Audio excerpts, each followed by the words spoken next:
Welcome to the Fire These Times, a podcast dedicated to the easy task of tackling the 21st century from the periphery. I'm your host, Jure Ayoub, and my goal is to use this platform to connect with activists, scholars, writers, and other weird folks from around the world to link our stories and interests up. Join me as we get into all sorts of futurisms, from solar punk to degrowth, as we explore meaningful ways of creating links between the peoples on the periphery, and as we explore various topics from tech to anti-authoritarian politics, feminism, abolitionism, decolonialism, anti-racism, and all the other fun isms in between. This podcast is ad-free and accessible to everyone thanks to the generous donations of Patreon supporters on patreon.com/firethesetimes. For as little as $5 a month or $50 a year, you can help keep this podcast independent that way.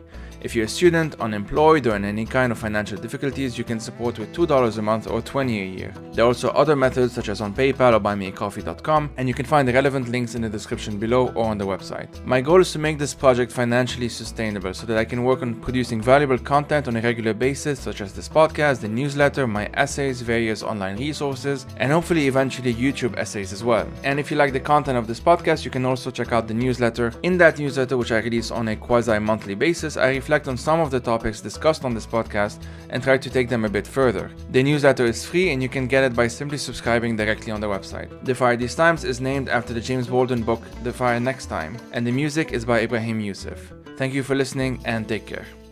Hey everyone. So this is a conversation with Nat Muller. She's an independent curator, writer, and academic living between the UK and Amsterdam. We primarily talked about a paper that she wrote called Lunar Dreams, Space Travel, Nostalgia, and Retrofuturism in A Space Exodus and the Lebanese Rocket Society. So A Space Exodus and the Lebanese Rocket Society are two films. Space Exodus is a short Palestinian film by Larissa Sansour, and the Lebanese Rocket Society is a documentary film by Joanna Haji Thomas and Khalil Jorej. This is one of those episodes that is actually difficult to explain upfront. For one, you don't have to watch the films that we discuss, A Space Exodus and the Lebanese Rocket Society. Obviously, if you manage to do so before or after listening to this conversation, I would encourage it, but it's not a must to follow this conversation. The reason why it's difficult to explain what this episode is about is that we spoke a bit about space travel, science fiction, the Arab world, the role of nostalgia, concepts such as the prolonged present and stolen futures, but we also spoke more specifically about what is it about the Palestinian experience and the Lebanese experience, respectively, that for different reasons make it difficult to imagine a future, which is obviously where science fiction comes in, right? So I guess I'll just leave it at that. As I said, this is one of those episodes that is difficult to explain upfront. Give it a listen, and as always, I would love to hear from you, so please feel free to reach out. You can find the email on the website, or you can contact me via Patreon directly, and I'll do my best to respond as quickly as I can. So that's it from me, folks. Thank you for listening, and take care.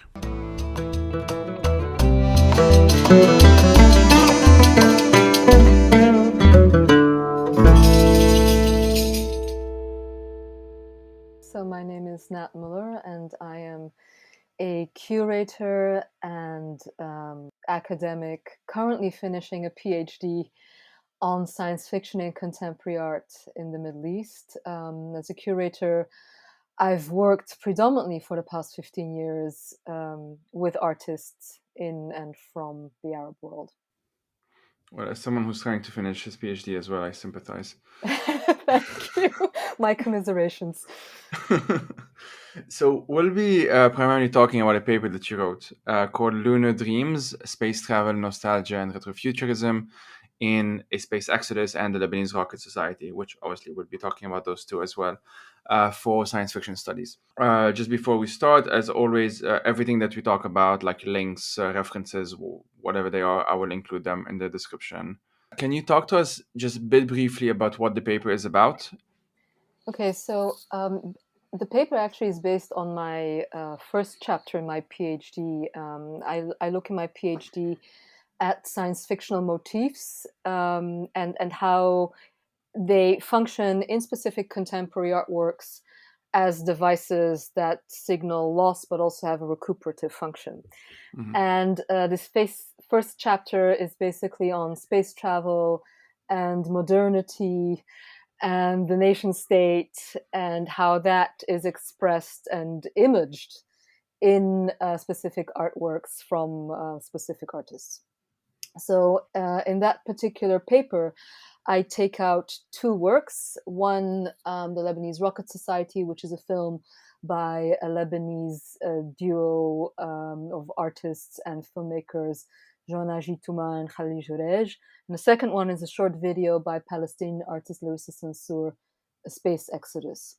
And in that paper, I'm trying to look, how does space travel feature, but also how is it a nostalgic device or a retrofuturist device that actually recuperates loss, something that is indeed absented, and if you will, a sense of mourning.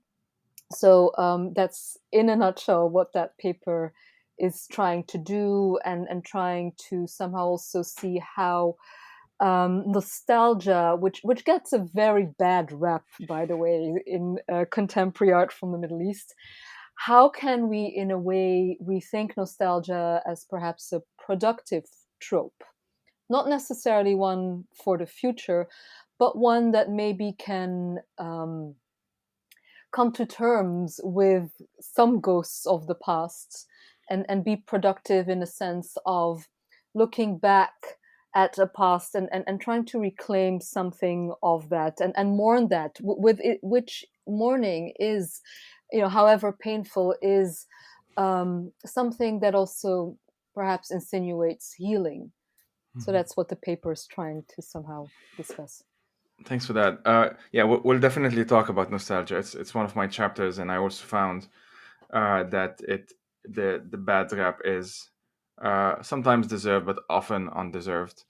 But you do quote, so in the beginning of the paper, you quote J.G. Ballard, who obviously a well-known novelist, in which he was talking about science fiction more broadly, focusing on Western science fiction, I would suppose. And he said, and here I'm quoting, I'm quoting you, talking about him, the emphasis on space travel in science fiction as an unfortunate byproduct of the Russian-American space race, and he lamented that unless the genre drastically rethinks how it deals with space travel and reinvigorates itself, it will suffer irreparably. I'm actually curious if you think that this warning, basically did play out as he said, as in it did suffer irreparably, because I do think to some extent it did. But just walk us through this point, if that's okay, and how it relates to your paper on to Arab cultural productions. Yeah, I think Ballard was basically making a point or a comment that when we think of science fiction, space travel, and he thinks more in the sense of space opera, right? So that's a Star Trek foundation type of science fictional iterations. Has become, when we think of science fiction and you ask people what is science fiction, that's probably the first answer they will give, right? So it's this sort of almost very cliched idea of interlunar or interstellar travel, and this almost colonial imperial idea of discovering new planets or new civilizations in outer space. And it's a very dated idea of science fiction and science fiction as a motif. And also, why is it dated? Because we have traveled to space. It's not anymore that impossible desire, that thing that's not doable anymore, because science fiction in its best iterations is I don't want to call it a genre. I'm more sort of the school of calling it a mode, because genres constrain us, I think, perhaps a bit too much, and put us in sort of straitjackets. But it is a mode of world building, and it is a mode of possibility. So what if that possibility, however limited, has already happened? And that, I think, is one of the issues with space travel, that we've put people on the moon, we've traveled to outer space, it's still happening. What kind of possibility or imaginaries can we still invest in that motif? So in a way, it is already a motif of a future past or a future that has happened. And in the paper, I also link space travel to the Cold War and the 1960s and discourses around modernity, where the whole idea of progress was tied into this very linear idea of time, right? Future progress, scientific development, conquering space as a way of not only establishing your national prowess, but also I think we tend to think of space travel in the sense of the competition between the US and the Soviet Union, but actually the Arab world also had a space program, and Jörg Matthias Determann wrote a whole book about it, and it's an often forgotten history. But what's interesting there is that whether for the West or for Arab countries, it's also a way of, especially for Arab countries, coming out of a colonial history, establishing these new republics, right, that are also part of contemporary history and progress and science, and also this idea of conquering space in order to conquer that newly won territory, in a sense. So all these discourses are thrown into the mix, into that paper, and I think I have a lot to say about how the nation state is thought as this category to show ability not only on Earth but also in outer space, right? So that's quite interesting. And I think modernity obviously is that time of dreams and of aspirations. So that is also something that, very much I think defines the pan-Arab dream as well, with Gamal Abdel Nasser as its main ideologue. Here's a time that we can think of the future, that we can think of possibility, and the Arab nations rising to that demand, in a sense. Yeah. And so it is in this context that you focused on two art pieces, essentially. So you have a space exodus on one side, and you have the Lebanese Rocket Society. I'll definitely have more to say on Lebanese Rocket Society because I also included in my PhD. But a space exodus, I only know it just what it's about. I haven't quite seen more than that. Can you talk a bit about those two? For assuming listeners haven't seen either of the two. Mm-hmm.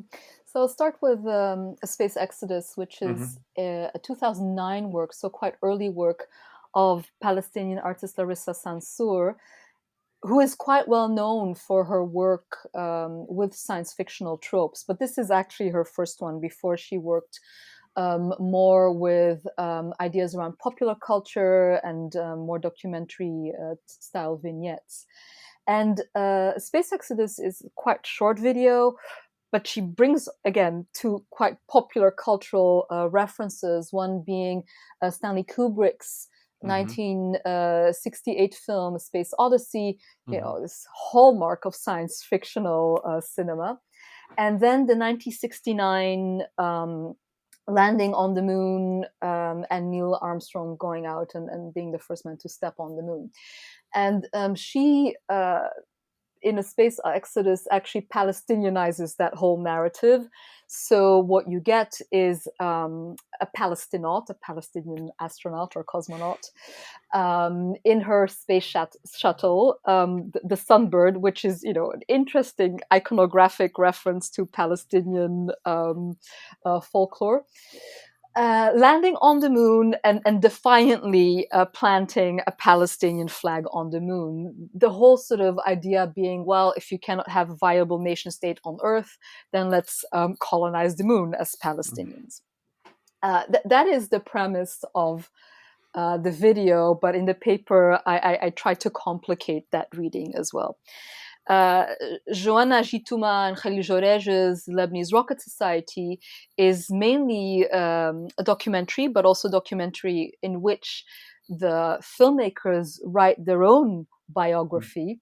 And they are artists who were born in 1969, just before or just after the moon landing, and belong to a generation of artists who came of age during the Lebanese civil war and have spent much of their career trying to make sense and trying to find images and imaginaries for what that war actually meant, and also how the memories of the war have been absented, in a sense, from Lebanese official history, at least. And in the Lebanese Rocket Society, they actually tell this story of how Lebanon, as this tiny country in the Levant, had a national space program, and that history has been completely forgotten. And the way how they stumble on this story is that in a magazine, they see this stamp with this Cedar 4 rocket, which is this rocket which is decked in the colors of the Lebanese flag, and it flies to the moon. So they were really curious about this. They were like, is this a fiction? Is this real? And started to do research and come across this narrative that in the 1960s, there was this Palestinian Armenian professor at the Hagazian University in Beirut, the Armenian university, who had this rocket club. I mean, at that time, everyone was shooting propellants into space. And he was a mathematician, but he was so good at what he did that in the end, it becomes a national Lebanese space program. And they managed to trace Manouk Manoukian back in some university in the US and start reconstructing this forgotten history, an amazing history. And this becomes this narrative of how nowadays, when you think of rockets in the region, these are missiles. But then it was a scientific project. And how was it possible? And how have we lost that dream of modernity and of imaginaries and science? So it's really this, I think, very moving film of how they, in a way, mourn that loss of modernity and mourn that dream of possibility in the region, also by writing their own biography in a way in that film. In the paper, though, I focus more on the animation that they've ended the film with, which is the science fictional imaginary of what would have happened if the Lebanese Rocket Society would have continued. So that's in a very short nutshell about the Lebanese Rocket Society. Yeah, I remember watching it about a decade ago, I think, in a cinema in Beirut called Metropolis. I know it well. Yeah, it's well known for like cinema lovers and stuff. But I think my reaction back then was probably as baffled as the directors were when they first saw that stamp, as you mentioned, because it is quite. I grew up in Lebanon, obviously, but it's quite different. I think it's the most visually different thing that I can think of from what I grew up with. I guess I could put it that way. But so there is. So I wrote this essay back on Larissa Sansour a bit more. I wrote this essay for Mangal Media and for Rusted Radishes, and I entitled "The Future Palestinian Present" a couple of years ago, in 3 years ago now, 2019.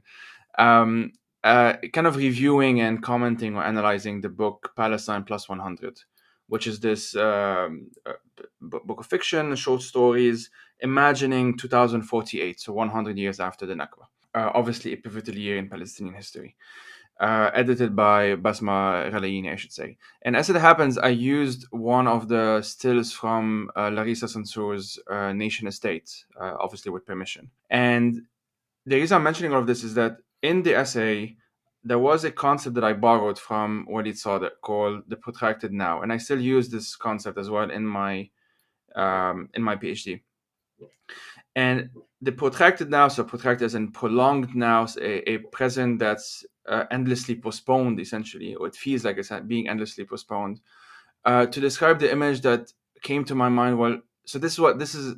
I use that term to describe the image that came to my mind while reading these short stories, and essentially is the feeling that I got while reading some of the, not all of them, but most of them, that the future will probably be very similar to the present, and probably worse off than the present. It's like it's linear, but like on the other trajectory in some sense. Would it be fair to say, I'm just curious about your thoughts, that this notion, if I've explained it well, is present in one way or another in retrofuturism? I'm curious if you see whether there are some similarities, even maybe some differences as well. Mm. Yeah, absolutely. And I also refer in that paper to Judith Naf's pickup of Walid Sadek's Protracted Now, and she calls it Suspended Now, Suspended Present. Yeah, absolutely. I think, there are similarities in the sense that this endless present, right, that cannot either engage with the past or carve a way into the future, also reminds me of Joanna and Khalil's idea of liminality, right? That and latency. That I mean, there is a present latent and lurking there, but it somehow cannot be born. And that is quite oppressive, I think, because it is as if the present is continuously evacuated. Yeah. And that is true for the Lebanese Rocket Society, and I think to an extent that is also true for Space Exodus. So that is absolutely a sensibility that is present in these works. I think retrofuturism works slightly different, because retrofuturism does access a past. It accesses a future past. So it is a future as it was imagined in the past. So the 1960s and modernity and space travel, all these type of qualities are there.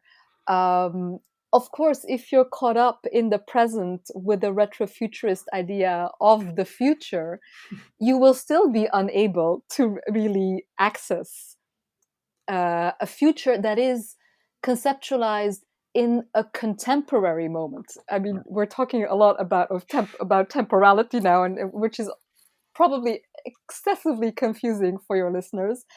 But I think the issue with a suspended or protracted now is that it is not contemporary. It is not within the now. It is not within the present, but it floats in a sense, so it cannot be anchored or defined. It cannot move forward, but it cannot also come to terms with the ghosts of the past that in a way keep on haunting it, but it cannot somehow exorcise them in a sense.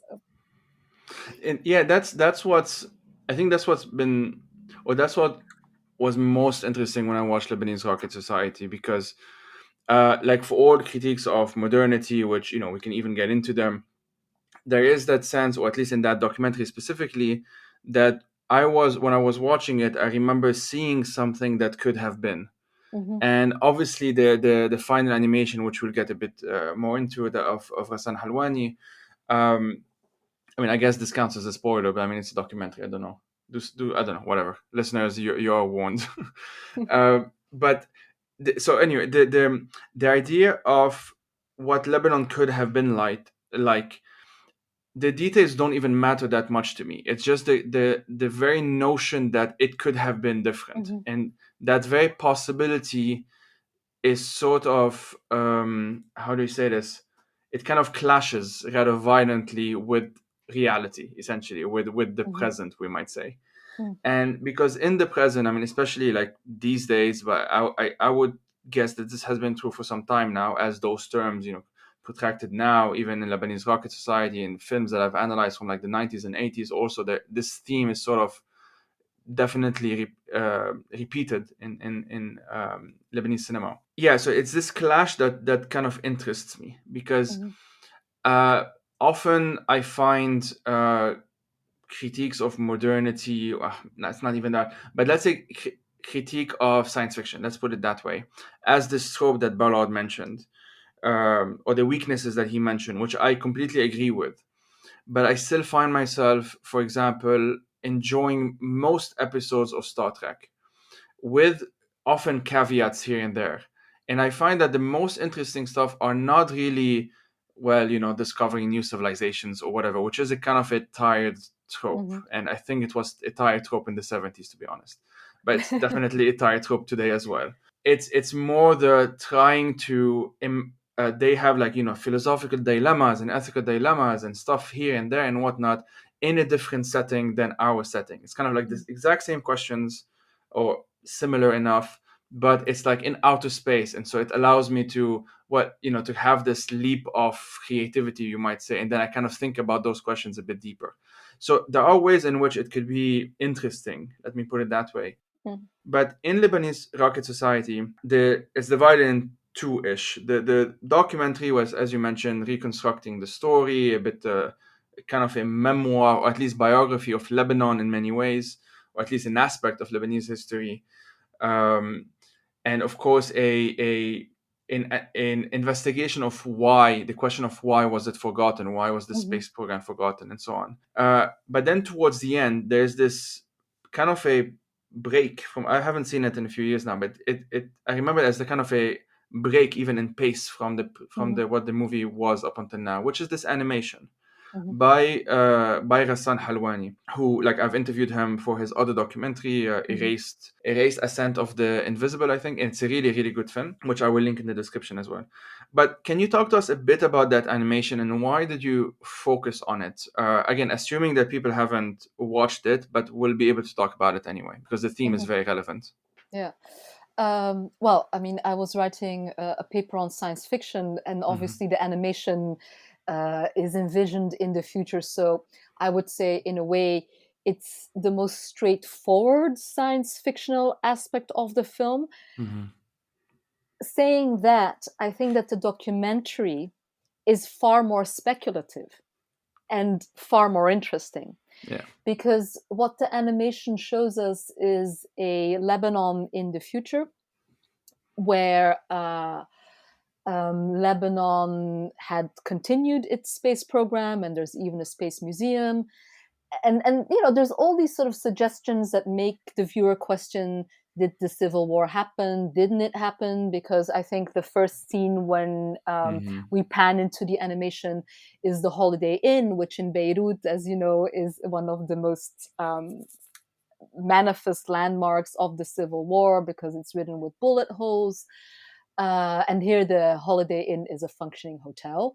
But then we go to downtown Beirut and we see Martyr Square with the Martyrs monument, which is bullet-ridden. So did the Civil War take place after all?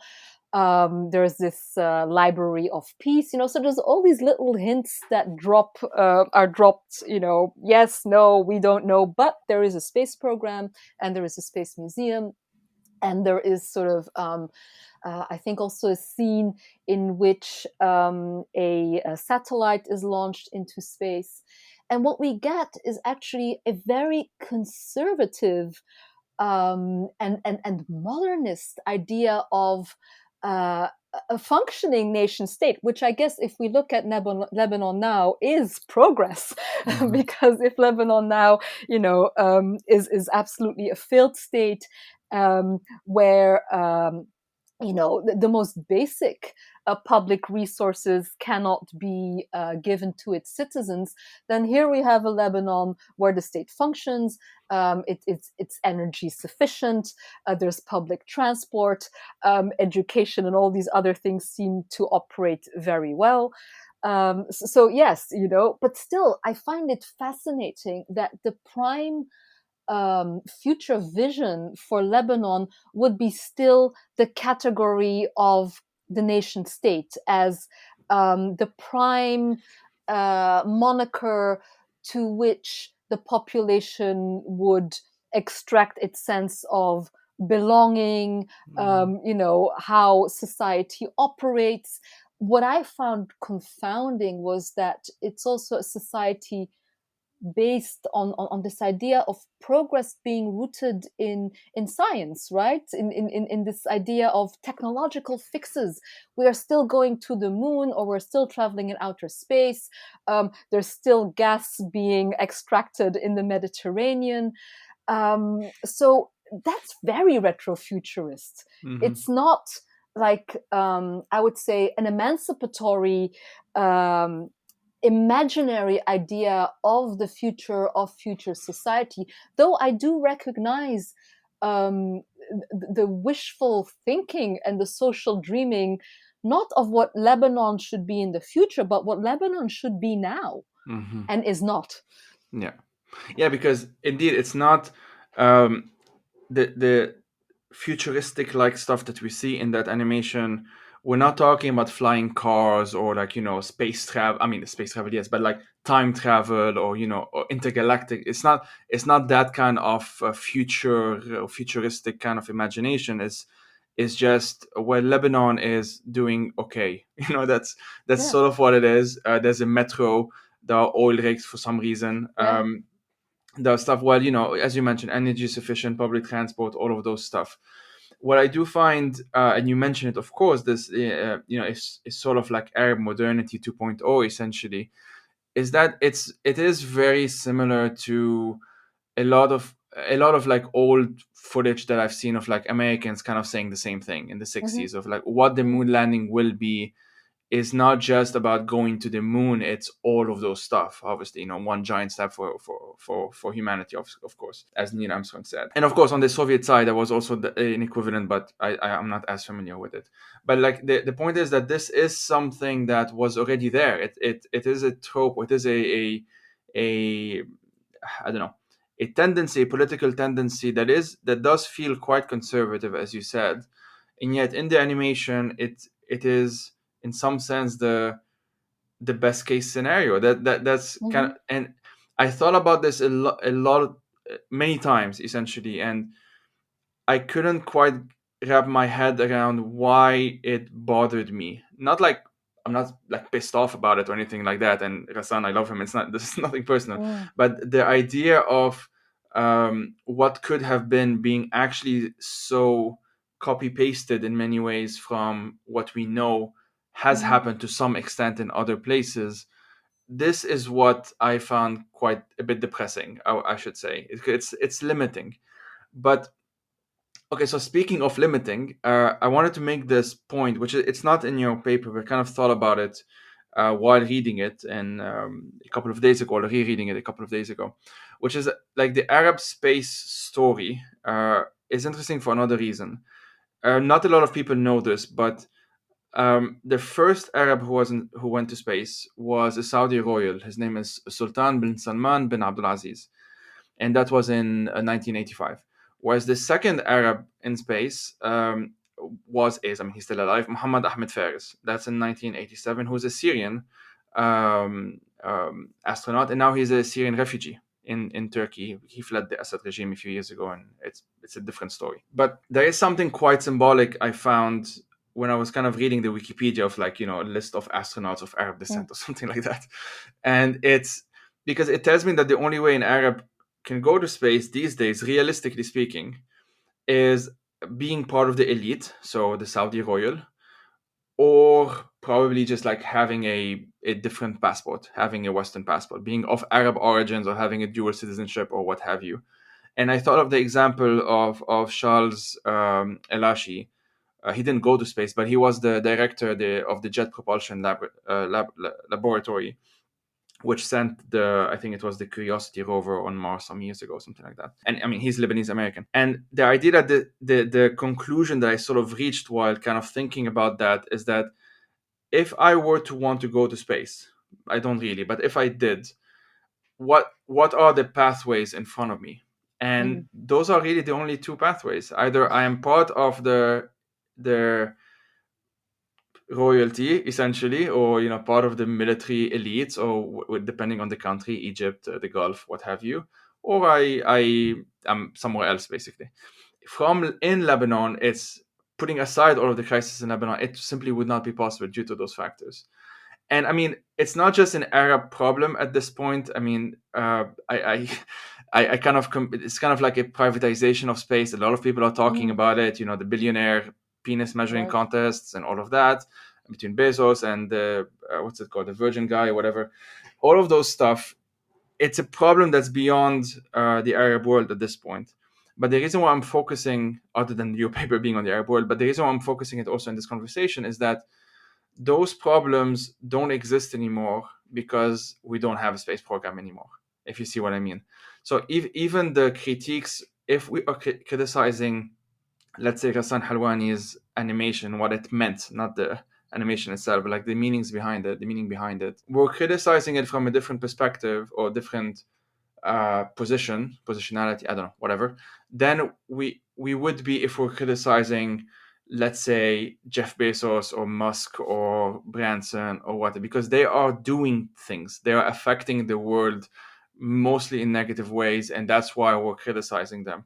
Whereas with the imaginary that we see in this animation and this possibility of what Lebanon could have been, we're criticizing it because we wish that, well, if we wish the division was a bit more interesting or more creative or more critical, maybe, I don't know, less conservative for sure. But do you see what I mean by yeah. I'll actually go back to what you started with, and when you said that you found the animation depressing, and I share that sentiment because I felt I was watching two different films. Yeah. In which the documentary actually is so evocative and speculative and heartwarming. And you see this enthusiasm and this sort of, it's the rekindling of this dream that is happening when you watch this documentary, and I find it extremely engaging. And then you get this animation, and what I felt with the animation is like, where's the dream in the animation? There is no dream in this animation. This is actually how, a sort of semi-functioning society should be. But where is the aspiration? Where is that sparkle, this ebullience that we felt in the documentary? That's gone. We get a very sort of sterilized and unspiced iteration of the future. It's not very inspiring whatsoever. So I absolutely share that. And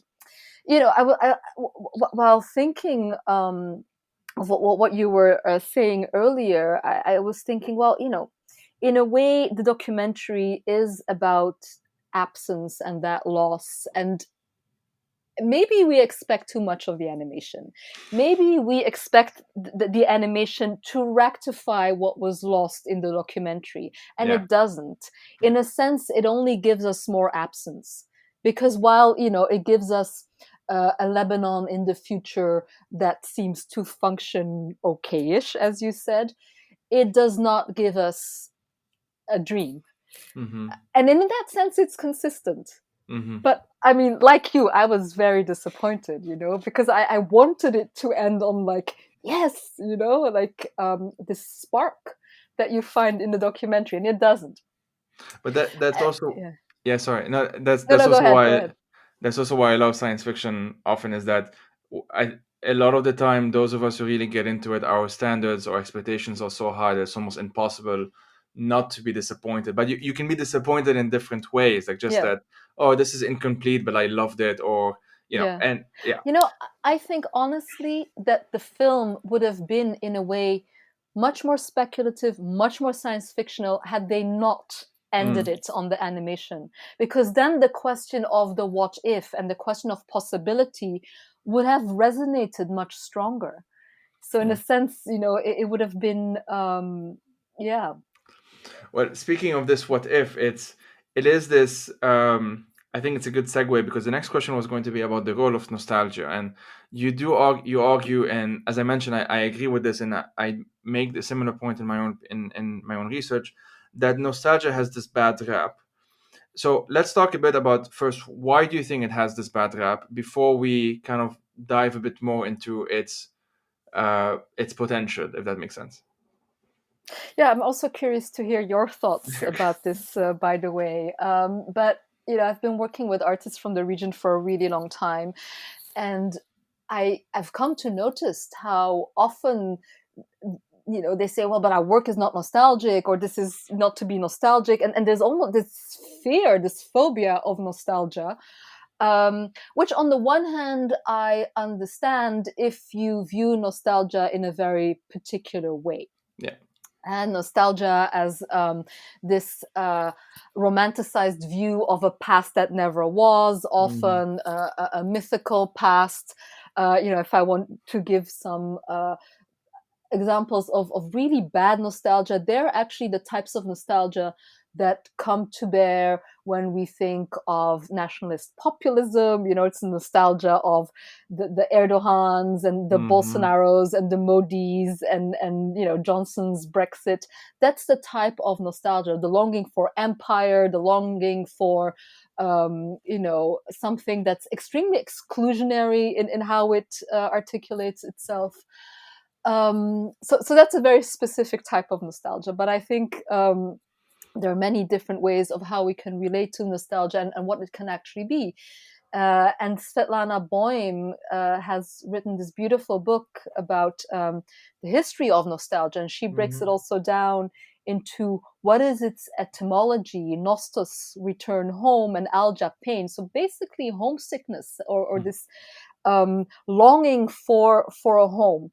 And I think if we specifically think of Palestine, where home has been lost territorially, but also historically and conceptually, then these things resonate in a very different way. Then nostalgia becomes about mourning not only a lost time but also a lost space. And I think it's interesting to rethink nostalgia not only as a temporal sensibility but also as a spatial sensibility. And Boym, she talks about two different types of nostalgia: restorative nostalgia and reflective nostalgia. Where, let's say, the restorative nostalgia is that nostalgia of reordering the world in a mythological past that never was. And that's a nostalgia when we think of, I don't know, nationalism and patriotism and all these isms and symbolisms. And then there's a reflective nostalgia, which is actually the shattered fragments of memory of what was lost. So there is where the mourning comes in. There is where loss comes in, and where the pain actually comes in. And I think they both have roles to play. And what I find interesting about Svetlana Boym is that she's, nostalgia is not so much about the past or about the present or about the future, but it's about accessing temporality sideways, and I feel what both those films do is they actually access temporality sideways and zigzag through it, in a sense. And I think that's productive. But, I also am reminded of what Palestinian academic Ihab Salul says about nostalgia, that it is or can be a productive way to repair injured subjectivities. And so I do believe that, we should look at nostalgia more generously, in a sense, and not just serve it off as something that we should not engage in. I mean, I totally see it when contemporary artists say our work is not nostalgic, or we do not want to succumb to nostalgia, because obviously many of these artists coming from progressive and left-leaning intellectual schools would not want to be categorized in a sense of, well, let's go back to a tribal way of thinking, or to even this modernist way of thinking of pan-Arabism that did not pan out well.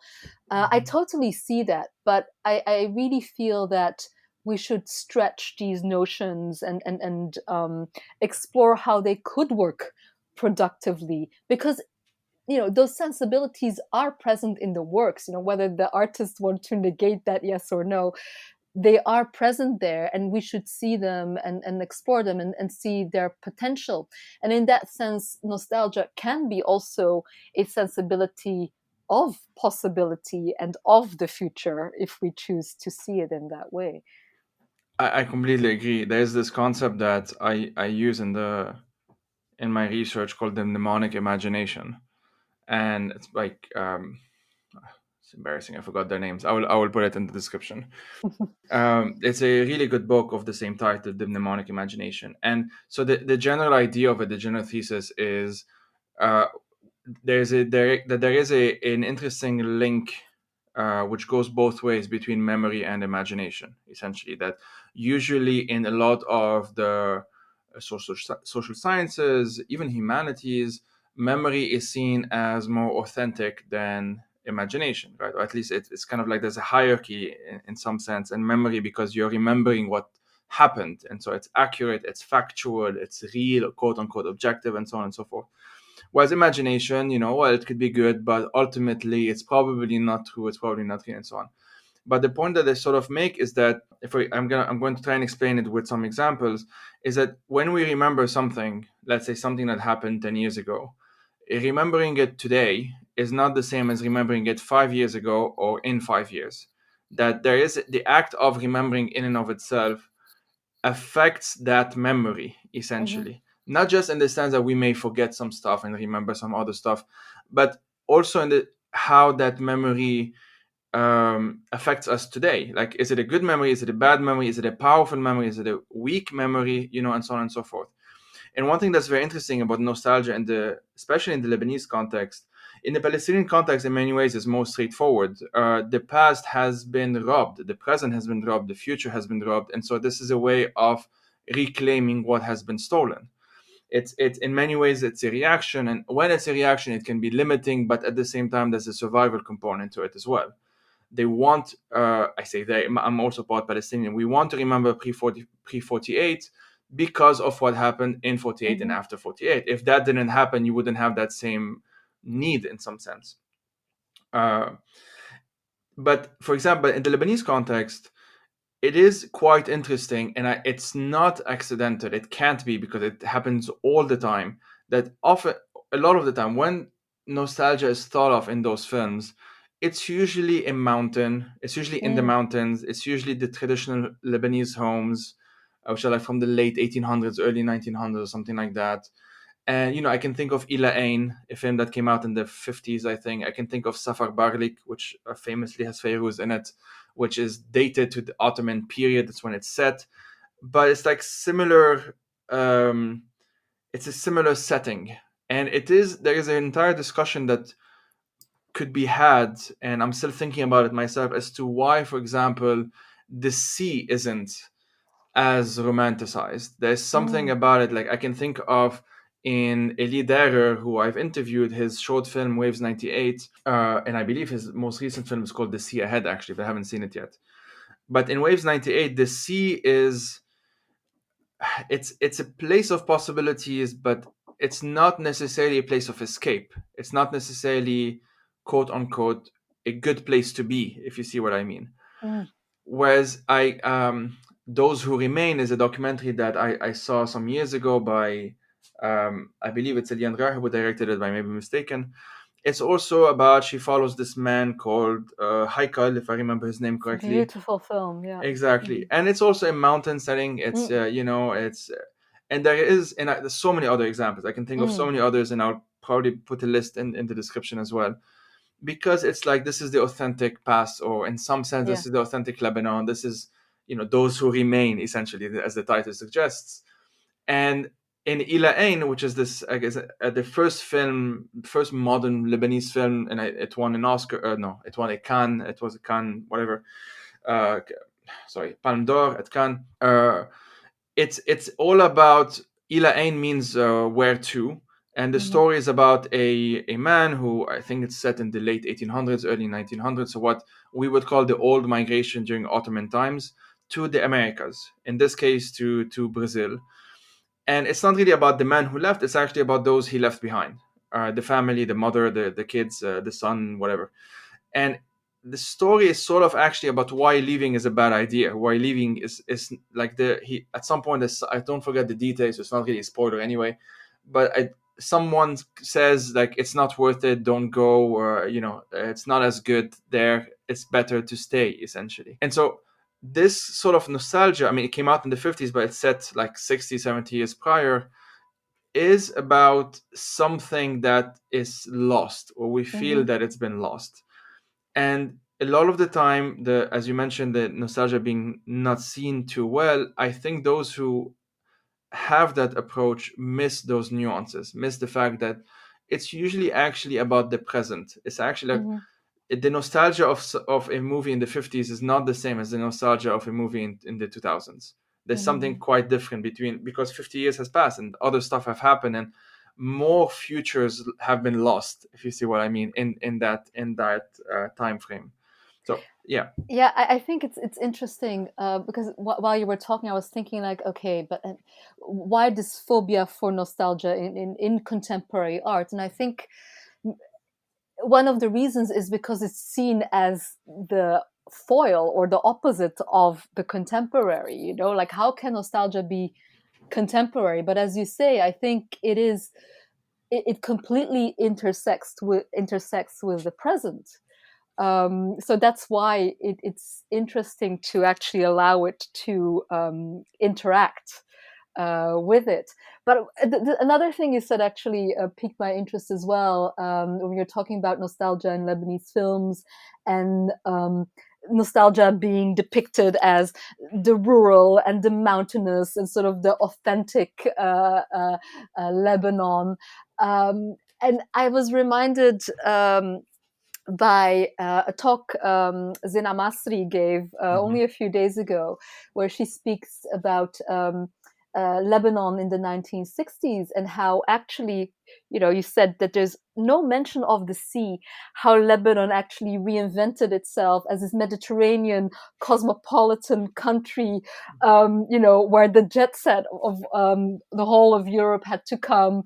And that was modernity, that was progress, that type of tourism of, go-go girls in the nightclubs, but as very much, not a rural, mountainous, provincial setting, but very much, cosmopolitan and of the world, connected to the sea, So that I think, is interesting in that aspect. I was just reminded of it.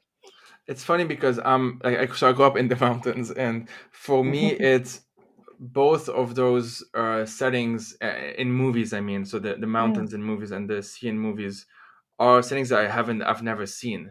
I've never. I mean, sure, there are less cars and less buildings in the mountains by and large, although it depends where exactly. Definitely compared to Beirut, but it's growing up in the lower slopes in some sense of Mount Lebanon. It really felt more like you're an extension of Beirut. That Beirut is the center of the region of Beirut, I mean, in Lebanon, and you're just an extension of that. And that's why when I do watch films like Safar Bardik, and I mentioned it because we watched it not too long ago, this is the one that has Fayrouz in it. It's like this. Okay, this is about 100 years more or less before it's set in about 100 years before, but it really feels that it's a different country. It's not because of they're riding a donkey or anything like that, but because what it's trying to say about Lebanon being a victim of the Ottomans and all of that, it's a dated reference. It's a reference of maybe people who would have watched this in the 60s and were of a certain age might remember those stories from their parents, probably. It's something that it's very, very dated.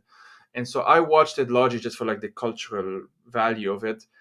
But I didn't feel this thing that I know many others did, usually of a previous generation. I know this because of like relatives and stuff, who's like, this is the great movie. This is the one among the great films, because, you know, this other than because there's Feiruz in it, but because it's, you know, it's like a time when it didn't matter whether you were Muslim or Christian. It didn't matter, you know, what mattered is that we were all united against the Turks, essentially. And reality is a bit more complicated than that. We know from history it's a bit more complicated than that. There were local elites that were complicit, for example, in the Great Famine, which I forgot to say was actually a part of the context here. And so I'll stop on that, because I did an entire episode with Lina Munzer and Timur Asari on the Great Famine, and we kind of talked about this actually, because Lebanese elites were actually instrumental in making that famine as bad as it ended up being. And so this would be an example of when nostalgia can have its downside. This is where it can paint over a more complicated picture, or, you know, with over-simplistic brushstrokes. But then yeah. Sorry to Yeah. I'm just thinking of what you said earlier, and you were sort of lamenting the fact that as an Arab, you can only go into space if you're part of royal elite, or you have a dual nationalism. And I was just wondering, like, but why would you want to go into space? You know, like, isn't that also nostalgic in a sense? Yeah. No, absolutely. And this is the thing, and that's what I meant with the comparison between Ghassan Halwani and, let's say, critiquing what billionaires are doing today. It's not like, basically, if we had it, maybe I wouldn't have liked it. It's just the thing of like missing or envying maybe something that you could never have. And so it's not a rational thought necessarily, but it's something that I know is there. And I know it's something that when you watch Lebanese Rocket Society, probably some viewers have these thoughts, you know, going through their minds. But I'm really, because the United Arab Emirates, for example, they do have a national space program, right? Even with the sort of crazy idea that in the 22nd century they're going to terraform Mars and have their first settlements there. So when I read that scenario, I'm not very hopeful, because I'm thinking, like, wouldn't you rather divert your resources to actually divesting from fossil fuels and your petrodollars and try to make Earth more sustainable, rather than, you know, letting this planet die and colonize another planet and do probably the same thing there? So, you know, this idea, I think the main question is also space travel, but why and how? And definitely now the question is for whom? And that's the scary thing, right? Because I mean, I was just thinking when you were saying, like, you know, all these rich people going into space, but maybe someone like Carlos Slim, you know, who is now back in Lebanon, would like to also put his money into a Lebanese space program again. But that would not be something necessarily to aspire to, right? So no. Yeah. And I would also say, like, just briefly, like, I don't personally, I mean, I'm not a physicist or anything, but I do try and read as much as I can. Like, other than all of the problems that it's causing today, there's a very, very good chance that it's just not going to happen for basic logistic purposes. But putting all of that aside, there would be an interesting discussion of how the UAE has also in many ways copy-pasted this, again, Arab modernity 2.0, made it 3.0, but in an Emirati version of what have you. Because at the end of the day, there's very little about it that's new, you know, in the sense of there's very little about it that's not already being done elsewhere. They just want to do it better and faster and putting more money into it and whatnot. And bigger, you know. I mean, I think it's basically, it's the Burj Al Arab of space programs, right? That's a good way of putting it. Absolutely.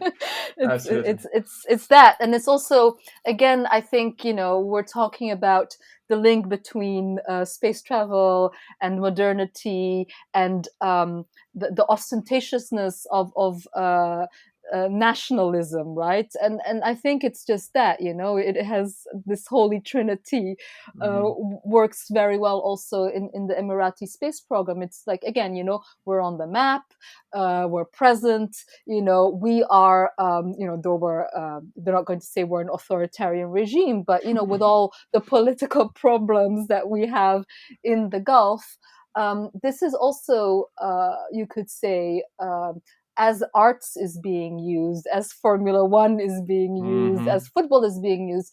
This is a way of soft interstellar diplomacy, right? This is a way of saying, like, look, we have that modernity, and we're going to show it and perform it ostentatiously as a modern nation state, right? And a nation state that looks towards the future.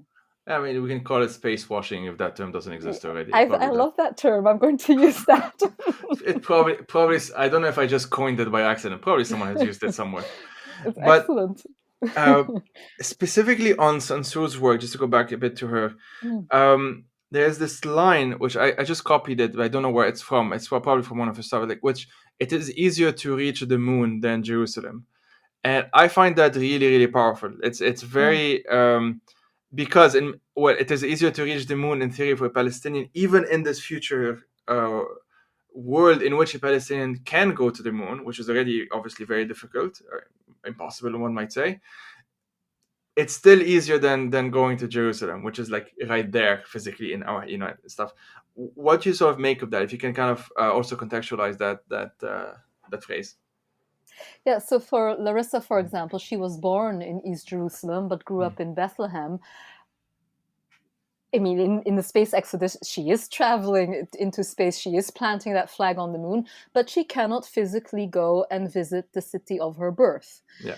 And I think for many Palestinians, mobility obviously is one of the biggest problems, because of this punitive regime of roadblocks and permits. And if you're in Gaza, you cannot go to the West Bank, let alone 1948 Palestine. If you're in 1948 Palestine, you cannot go to Gaza.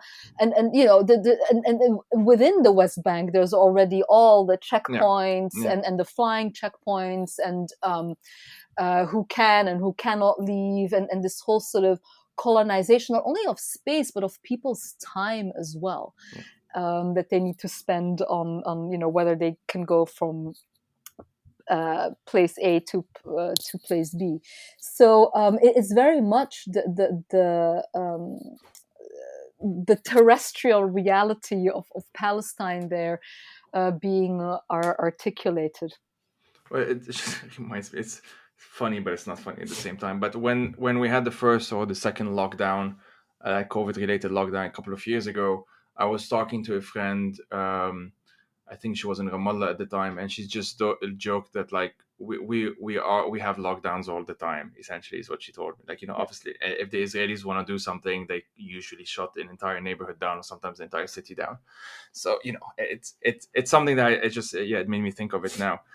But there is something very I don't know what it is yet, because I'm kind of thinking out loud. There is something I want to engage more with Larissa Sansour's work, and maybe once I also invite her and we can have a conversation about it, because there is something very, very powerful about this idea of putting a Palestinian flag on the moon, because the act in and of itself, because it's so impossible, that is the thing that I find interesting more than the actual flag and the optics of it or what have you. It's just the fact that it is such a radical impossibility.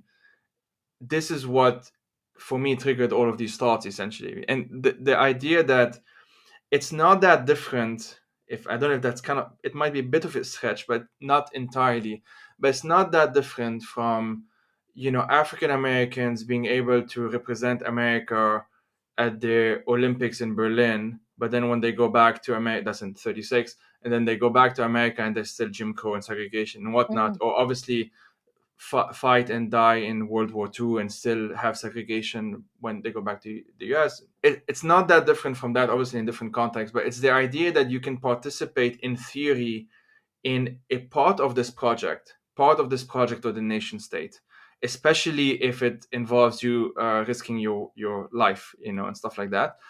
But the spoils of the nation state, the stuff that one gains from the nation state, to be very vague about it, this is where it can be more complicated. You can kind of fight to make it possible, but you're not gonna enjoy it in the same way. And that contrast is very interesting, other than depressing as well. Yeah, and I think Space Exodus is also a very funny film. Mm. There's a lot of humor in there, and it's very tongue in cheek. But in the end, you've used the word depressing quite a lot here, and in the end, it's very depressing because I think we miss something if we only read a Space Exodus as a film about a Palestinian on the moon, Mm-hmm. because in essence, it's about the Palestinians' relationship to Earth Mm-hmm. and the absence of a viable nation state on Earth. And because of that, the relocation to the moon. So, I mean, that is the crux here. And also, if we think about um, what happens at the end of a space exodus, that Larissa is calling out to Jerusalem. She's like, Mm-hmm. Jerusalem, we have a problem, and sort of a riff on Houston, we have a problem.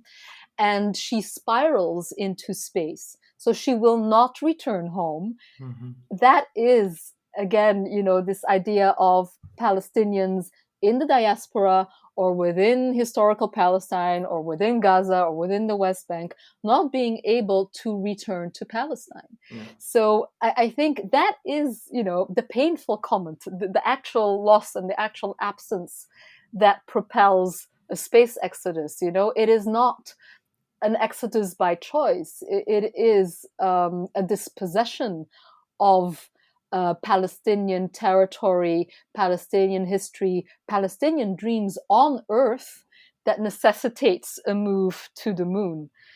And I think that's important to remember when we look to a space exodus.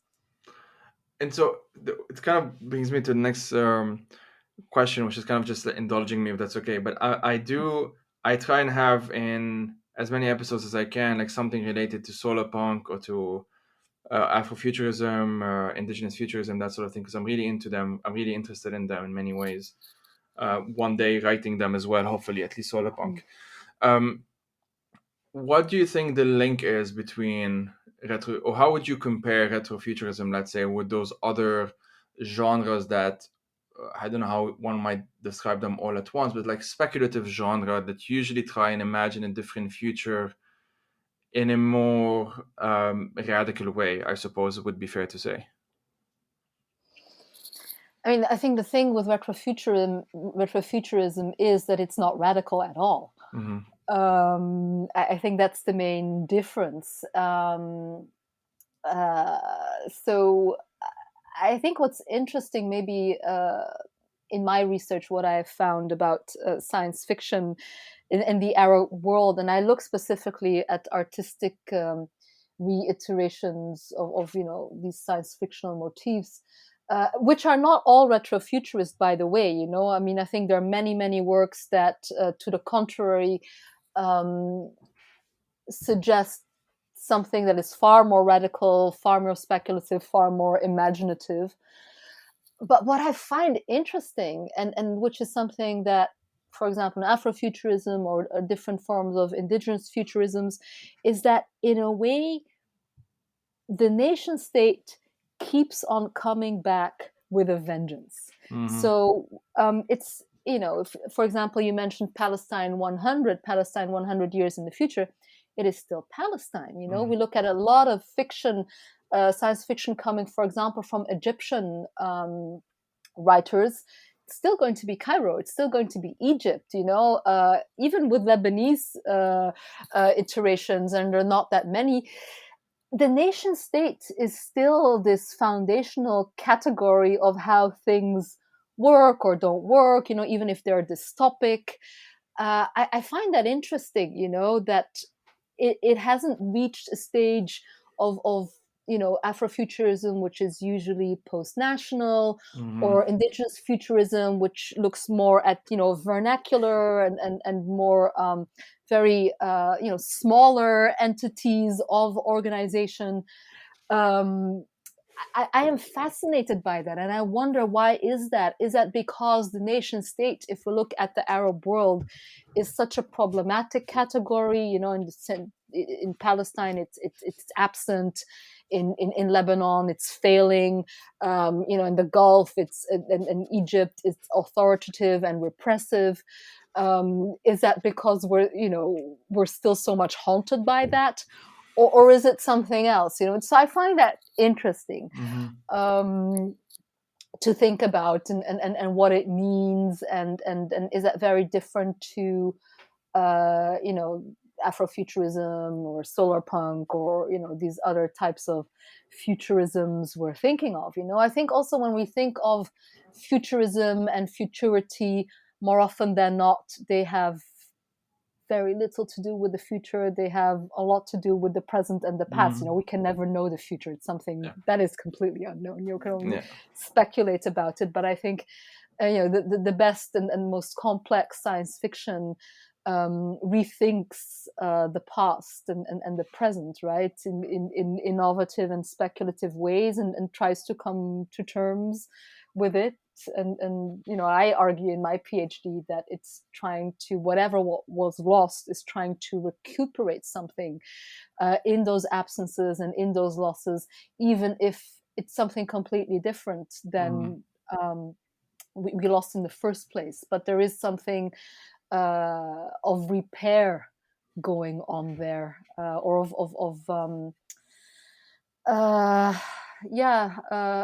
coming to terms with something and acknowledging it. There is this book by William C. Anderson called it's called The Nation of No Map or something like that, and it's on Black anarchism and abolitionism. And I'm going to interview him soon. I think it's going to be the episode after next from this one. And one thing that he talks about inside in the book, I don't think he references Afrofuturism, but he's more talking about the state has always rejected blackness, has always rejected black people, obviously focusing on the US, but he actually also talks about Canada and the Americas and colonial governments in general and so on. And he makes the argument that we, in this case, obviously black people, have tried to integrate ourselves in that state, have tried to reform it from within, have tried to fix it, etc., etc. And he is arguing that what we actually need, and again, I'm putting we in quotation, that's what he is arguing, what they need to be doing is challenge it, find ways beyond it, find alternatives, and so on and so forth. Obviously has the reference to anarchism in that case. And I'm going to definitely ask him that question as well. You just gave me an extra question of why Afrofuturism has this inherent transnational, if not anti-national, post-national dimension to it. And indigenous futurism, I'm not as familiar with it, but I would guess that there is also the fact that they were never invited to the party that is a nation state at the end of the day. If we think about indigenous peoples in the Americas, at best, again, I think of the code breakers during World War II. At best, they were used for a specific purpose at a specific time. Other than that, they're not part of their national imagination, for lack of a better term. And many of them are very aware of that. They write about it all the time. And so I think it's probably the reason why, if I were to think of Arab futurism and put it next to Afrofuturism, although it's kind of an oversimplistic way of doing so, because there are Afro-Arabs as well, but there would be this very clear contrast, I would imagine. It actually also segues to the next thing I wanted to talk about. There's an entire debate, which I don't take part in anymore, but of how to think about another momentous date in Arab history, and I hate using those terms, of 1967, which is obviously the Six-Day War, the defeat against Israel, the defeat of Governor Abdel Nasser at the time, and how this sort of led, so the story goes, to a lot of collapses relatively quickly after that, even though it's referred to as the setback, quote unquote, in Arabic, which is quite the euphemism for something so permanent. And of course, I'm kind of borrowing from Sadiq Jalal Azam, Syrian intellectual who passed away not too long ago, who has this book called Self-Criticism After the Defeat. So, I mean, this is an entirely different conversation, but it is curious for sure, I think, that something as momentous would be given a name that's actually pretty kind of a euphemism, and at the same time, which goes back to our conversation, the futurisms that do come out of the region, and I'm being very vague here because I have not read everything, I'm sure there's stuff that will surprise me and so on, but those that I have seen, as you said, tend to reify stuff that already exists. And even to go back to the critique of the animation in Lebanese Rocket Society, even if it's like what if and what Lebanon could have been, it's still using a template that has already been used elsewhere and that we just wanted it to be used in the context of Lebanon. So it's not new in and of itself. And I do think this is a missed opportunity with the compared to the potential that sci-fi can bring, if that makes sense. Yeah, but I mean, I see it in some works, but I would not say that that would define Arabic science fiction or artists who use science fiction in their visual practices.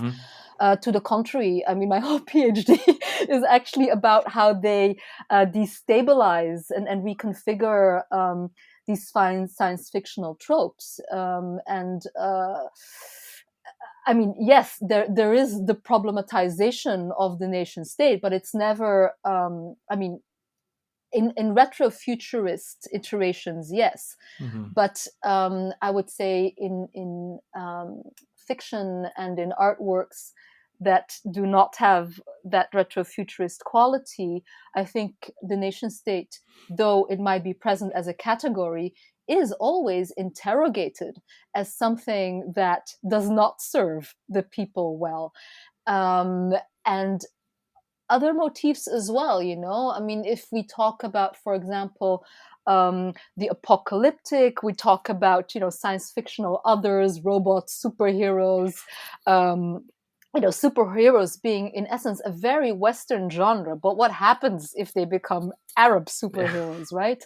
That's very exciting. So, I mean, and these tropes and motifs are reconfigured and are, you know, brought into the history and the geopolitics of the region.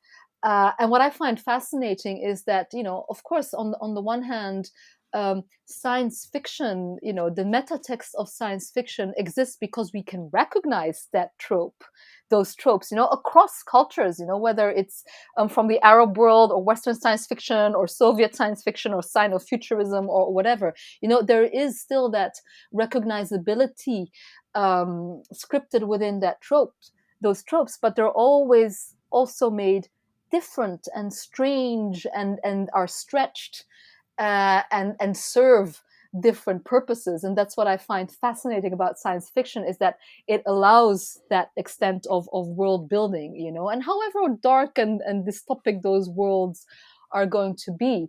But yeah, I think if anything, many artists, and I would say to an extent also writers from the region, would actually rewrite those templates and modify them and complicate them. So that I find interesting, actually, in what science fiction can do. That, you know, you mentioned, you know, the Naksa 1967 as this setback, and it always brings me back to, you know, that other one defining moment that we had in recent history in 2011 of, you know, the uprisings in the Arab world, which we can say was the one most singular moment of hope in the region, very quickly crushed. But you know, some things did move there, you know, and I think you know, however dark and dystopic some iterations, whether, you know, we're thinking of artistic practice or literature, are coming out of the region, I think we can still, even if they're dystopic, speak of critical dystopias where there's still, you know, a sliver of maybe not hope, but agency on the horizon, you know, and that I find interesting, because I mean, I read this wonderful piece by Syrian writer Haj, help. Yasin Haj Saleh, sorry. Saleh. Yeah, Yasin Haj Saleh. Yeah, I am going to interview him as well at some point. Oh, lucky you, because and you should ask him about it, because he wrote this wonderful piece, I think in an online publication called Versopolis. It was translated, and he speaks about spearcides, so the destruction of hope. That is what happened after 2011. So that, the destruction of hope, meaning actually by corollary this destruction of the future. Very dark, and I can totally see that, coming from his background, but definitely also now, like being in Egypt, being in Lebanon now, being in Palestine, absolutely, complete destruction of hope. But this is not to say that, thinkers and artists and writers from the region did not imagine, viable futures or social dreaming, and that type of utopian thinking. That type of speculation is still happening despite, this whole mess and shit situation that really unfortunately defines what's happening at this very moment. Absolutely. So yeah, I mean, I would actually say that science fiction is a political mode of rethinking possibility, if anything else, however we want to define it. And if anything, on a global level, this is what we need. I think that's an amazing note to sort of wrap our conversation. Unless you want to add something, I'm really looking forward to the PhD, your PhD also being done. I really want to finish mine as well. So definitely, like, let me know when that happens. The other thing is, what are 3 books that you would recommend to our listeners, or 3 movies, or 3 artworks, or 3 whatever it is? And when I say 3, I should also say that many guests don't give a shit about the 3, and they end up what I'm recommending way more than 3, and that's totally fine. Well, I'm going to recommend 2 books that I read over Christmas, or almost read over Christmas, and one is by Mark Bold, and it's called The Anthropocene Unconscious, and Climate Catastrophe Culture. And Mark Bold is a science fiction scholar based in the UK, and it's a quite slim volume, but it basically is an answer to Amitav Ghosh's The Great Derangement, which in 2016 is this book he wrote, beautifully articulated polemic on climate change. But he does make this argument there that he feels there are no great works of literature that are about climate change, and he sort of dismisses genres like science fiction and sci-fi and all that kind of stuff. So then comes Mark Bold, and the way the book is written, it's an academic volume, but it's written in this almost very feverish stream of conscious type of writing, and he says, well, actually all literature being written, all books that we have in the contemporary moment, all films that are being made, we could make the argument that they are actually about climate change. So I think it's a very, and he also talks about the work of Amitav Ghosh, by the way, that this is climate fiction, absolutely. And I would agree. So I think it's a really wonderful book where he goes from pop cultural references and very poppy films like Sharknado to the literature of Amitav Ghosh, to all kinds of other different films and books, and makes a really convincing argument that whatever we're doing now, climate change permeates cultural expressions. So that's one book that I think I would definitely recommend to your listeners. I mean, I mentioned Amitav Ghosh, and I would definitely recommend also his latest publication, The Nutmeg's Curse, which I almost finished reading. And I was really quite taken by it because he, again, has this whole argument about climate change and basically the colonial and imperial background that has spurred it. And he starts with um, the harvesting of nutmeg in the Banda Islands in Indonesia by the VOC, the Dutch East India Company. And I was very taken by that narrative because my dad has Indonesian ancestry, and I'm living in Amsterdam, which is a city whose wealth was built on the spoils of empire and spice trade and the VOC, but also on the massacres and the genocides that were paired with all these endeavors.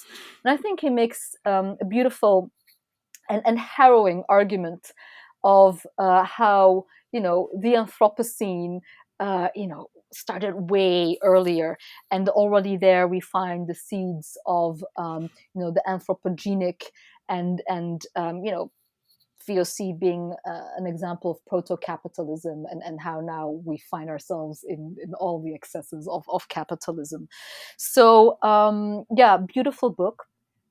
Another, usually you would ask me which exhibitions and artworks, and obviously as a curator, I would have a gazillion of suggestions, but like many people, I haven't traveled. There have been lockdowns and museums have been closed. So I'm going to recommend a book by way of an exhibition I wished I had seen.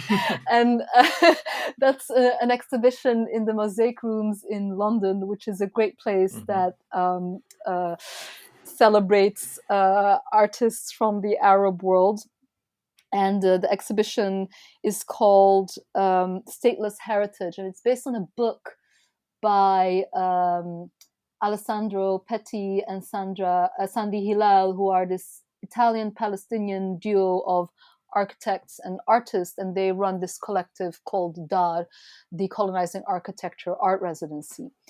And the book is called Refugee Heritage, and what it basically is their dossier to UNESCO to apply for heritage status for the Dheisheh refugee camp in the West Bank, so close to Bethlehem. And I think it's such a provocative premise because when we think of heritage, we usually think of something that is permanent and is worth to be collected or preserved. And you would not necessarily think of a refugee camp in those terms. Refugee camp, by definition, hopefully being something that is temporary. But as the many refugee camps in Palestine, but also elsewhere, which have been around for many, many decades, they've become a permanent fixture of the landscape. So what they show in their research is that actually many refugees in the refugee camp also try to preserve a memory of Palestine as they remember it. And in the architecture of the refugee camp, for example, there are little streets that recall where they're specifically from, be that Jaffa or Haifa or wherever. And they recreate the memory of place in the refugee camp, but also there are other practices of agency, because we tend to think of refugees only in terms of victims. But what I really love is that they try to think of the ingenuity that refugees also place into building by necessity a home that is away from home. And I think it's such a great and provocative premise to preserve something that in a way is also post-national, refugee camp, that talk about speculative practices in a way, and thinking speculatively of the refugee camp as something that is outside of the nation state because it is a state of exception in a sense. And what should we preserve from that, and how is that something worthwhile in Palestinian identity that deserves heritage status, because it is part of the Palestinian heritage. So it's a beautiful book with beautiful photos and really thought-provoking essays. So I would definitely recommend that to your readers. Thanks a lot. I'm gonna check all three of them out. Listeners. So yeah, I mean, on that note, thanks a lot for this amazing chat and conversation. And pleasure. I'm sure listeners would agree with me. I always say that. I assume that they do. Thanks a lot. Thank you so much.